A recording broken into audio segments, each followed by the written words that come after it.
He's the son of a champion jockey and is the latest recruit to Hong Kong racing and is trying to follow in the footsteps of likes of Douglas White, Fearless Cooksie, Robbie Frad and Basil Marcus, who've all tasted the biggest success here in Hong Kong racing. This is what we've got coming up on HK Direct, and we're joined by Aldo Domeyer, top South African jockey, who's the latest jockey to come to Hong Kong.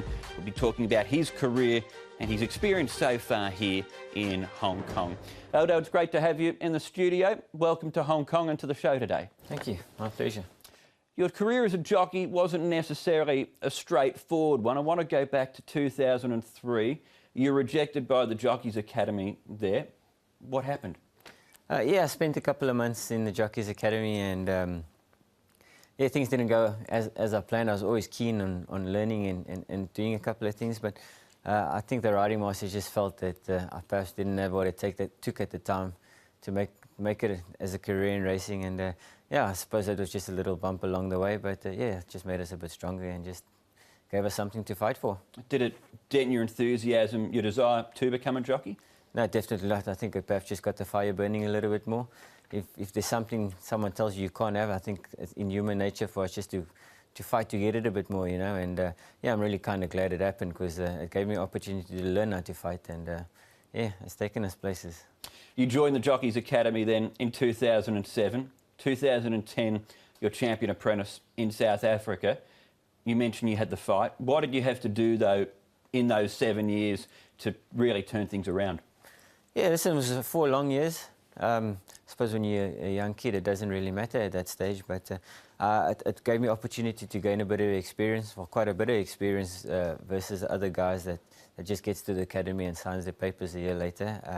I built a lot of good relationships with a lot of good people, a lot of good stables, a lot of good trainers, Mr. Bass and his daughter Candice Bass, to name a couple, and yeah, it gave me perhaps a head start on the other guys when I did get the opportunity to show what I was capable of, and yeah, it gave me a good start to my career. I started with a very powerful stable at the stage away from Cape Town, who was Charles Laird, and he was a really successful trainer, and he basically gave me my first job, and yeah, that was just my platform to take off, and yeah, I haven't looked back since. I mentioned at the top of the show, your father's Andrew Fortune, champion jockey in South Africa.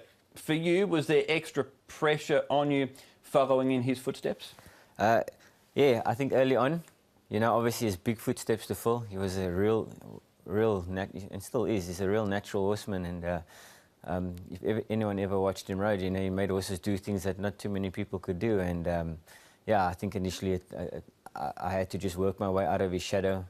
And eventually I just let go of that tag and just try to build my own legacy and do things my way. And once that happened, I think the ball started rolling a bit more frequently and a bit more freely. And yeah, he was always there to mentor and guide me along the way. And he was quick to jump on any sort of mistakes. Doesn't matter how many winners I rode on the day.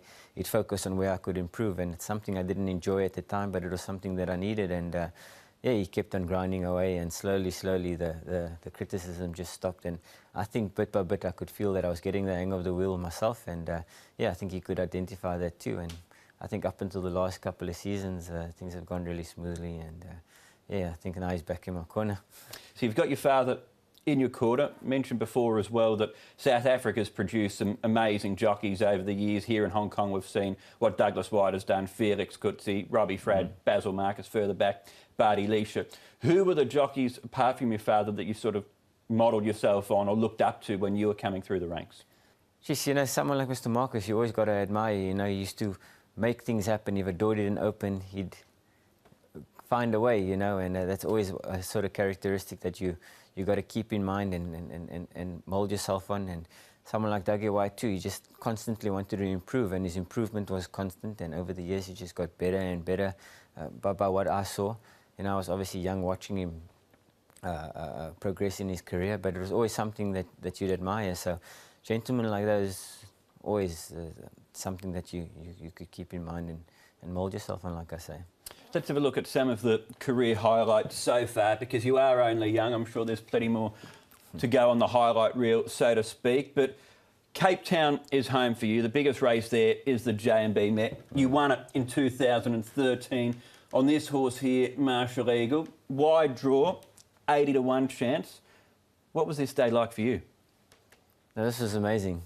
As you can see, it's really going really smoothly. This is the biggest race, well, one of the biggest races in Africa, and coming past the 400, this race is basically laden with quite a number of champions in there, and this was his first time over the trip, and there was a lot of stamina darts there, but everything building up to it was basically a really smooth prep. The horse had 1 year variety club. He finished a length and a half behind him, so he had all the credentials to do it. I think 80 to 1 was perhaps just due to the testament of the quality of the field. The runner-up ended up winning the Met next year. Jackson's a sire now. There's a multiple champion filly there, so this was an exceptional win from this horse. I think the initial intention was for him to drop out because of his draw, and some reason or another I just decided to bounce him, and I basically rode a Hong Kong race here, and he got in a nice position and everything just panned out, and I think it was written in the stars that we won that race, and yeah, it was an unforgettable moment. Looking at you, talking to you now, I can see how much that meant to you. Where does that stack up in your career? Well, I must say that it was a career-turning moment for me, because everything basically just, I can't say take off, because there's been a lot of moments in my career that I think was key factors to turning, to just stepping up, you know. Like I said, I never like to put a limit on where I think we could go, because you always want to better yourself, you always want to improve, and this was one of those moments that just took my career to another level, and from there I started breaking into the top 7 nationally, and then to top 5, and like last year to the top 3, and then winning championships, and these were one of those moments. And yeah, the funny thing is I couldn't remember for the next couple of days what happened, but it was just a really special moment, and you can't put words to it, and that's one of the key moments in my life. As you say as well there too, top 3 last season in South Africa, which led to a berth in the PGI Jockeys Challenge in Singapore. Taking on some top jockeys there like Hugh Bowman, Joe Moreira, Kieran McAvoy. You won the Jockey Challenge that night though there at Kranji. Just tell us a bit about that night. Yeah, it was amazing. I mean, we walked in and you always see these names on a really big stage, and they all had a nice, cool demeanour about him. I remember Joe coming in, and he was perhaps the real key thing of the challenge, and one by one we were getting introduced, and Joe walked out and the crowd just went crazy. So yeah, it was a lovely stage to be able to display your talent, if you want to call it that. And yeah, I didn't have the greatest rides on the night, but yeah, everything seemed to work out quite well, and we ended up pulling off the Victor Ladorum, ended up winning the challenge, which was quite nice, and I think perhaps a catapult to getting a stint here. When did it dawn on you? When did it become on your radar that you wanted to come and ride here in Hong Kong? You always have your eye in Hong Kong, you know. Like I say, it's just up to you as a rider to decide when you feel you're ready to compete here and when you've really mastered your skill. Hong Kong's always something that you want to do. It's always in the corner of your eye, and yeah, I just felt that the time was right. I think I started getting the hang of things more frequently back home, and yeah, I've left a lot of top horses back home, but I just felt the time was right. Hasn't taken you long to make an impact here either. Your first night, 3 rides, 2 winners. That was a dream start. No, definitely. I think we still had our work cut out, but yeah, those opportunities, they come around, and you got to make the most of it. And yeah, I was determined to make the most of it. I just told myself that this is just another evening to the rest of the guys, just another meeting, and I just got to make the most of it and make it an important meeting for me. And I was quite determined, and things worked out quite nicely. I read about the notorious history of Happy Valley, and I didn't want to take too much in mind to it, and just ride the horses as they were and ride the course for what it was. And it seemed, funny enough, it actually turned out quite nicely because the horses managed the course quite well, and credit to Mr. Mullard for the opportunities he gave me, and yeah, it's always nice to come out on top in the evening like that. Grant Vandercook is someone who came through the jockeys ranks with you back in South Africa. He started here at the start of the season. He's the godfather to one of your sons. Yeah. What sort of advice or opinion or feedback or any of those sort of things did he give you about coming to Hong Kong and riding here? He was actually the one telling me, listen, I really think that your riding style will suit Hong Kong, and I really think you should make your way here. And I thought he was just saying that just for a bit of encouragement. And yeah, eventually more people started saying the same thing, and I thought maybe I should just sit up and think that perhaps now is the right time. And I wasn't exactly sure if I would get accepted, But yeah, the opportunity came knocking, and yeah, I welcomed it quite freely.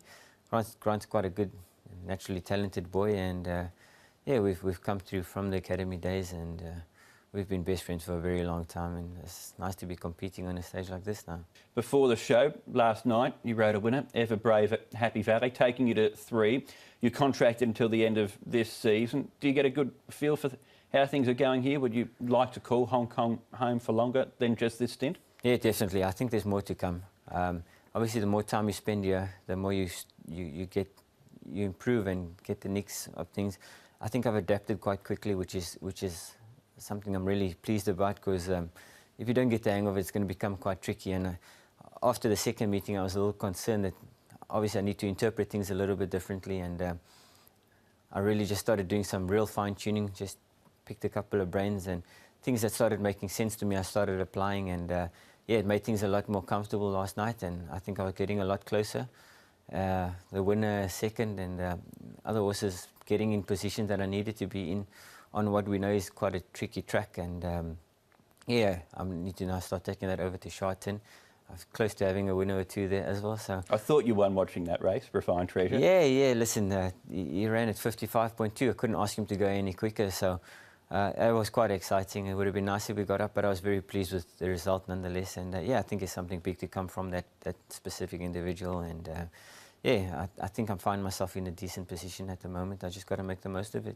Do you like Hong Kong as a city to live? No, definitely. I really love how efficiently everything is done.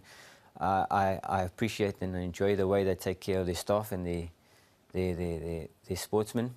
You know, it's something I think the rest of the world can pay attention to, because I think getting that sort of treatment, you really give everything you got, and yeah, it's really pleasing. That's racing. Away from racing, though, your father's been here visiting. You've got 2 sons. Just tell us, what's life like for you, Aldo, away from the racetrack and horse racing? Yeah, I love spending time with my boys. They're really the joy of my life, and this is really something new to me, to being away from them. I'm a proper family man, and but this is a sacrifice you got to make to take the next step in your career, and this is an opportunity that only comes around once in a lifetime. Yeah, I'm just trying to make the most of it, and yeah, I'm pretty sure they're really proud of how things have gone, and yeah, perhaps they'll be up here soon with me too. I'm sure they will be proud of you. Thanks very much for taking the time to talk to us, Aldo. All the best for this stint and for whatever lies beyond that. Thank you very much. No, I really appreciate the time, and it's a real honour being here. Thanks to Aldo Domeyer for joining us here on this edition of HK Direct. We're racing on Saturday at Sha Tin. We've got a 10-race card to look forward to, where the Hong Kong Jockey Club Community Trophy is the feature event, race 4. The highest class race is the last, a class 2 over the mile, featuring the undefeated Champions Way, who's 5 from 5. For more information, go to the website, and also at HKJC_racing through social media. That's it for this edition of the show. Thanks for your company. Next week, next Friday, we'll be looking at the final Group 1 for the season, the Standard Chartered Champions and Chater Cup. We look forward to seeing you then.